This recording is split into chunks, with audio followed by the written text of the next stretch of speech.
আমি যাকে পাগলের মতো ভালোবাসি সে আমাকে রাস্তার পাগল ভাবলেও আমি খুশি। কিন্তু যার ভালোবাসা এতদিন পেয়েছি বলে বিশ্বাস করেছি, হঠাৎ করে তা ভুল প্রমাণিত হয়। আমি কার দোষ দেব? আমি আমি নিজেই দোষী।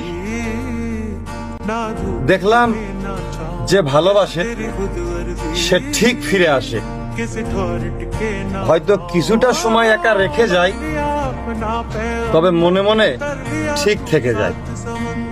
সে আমার ঠিকই হইল, তবে আমার রইল না।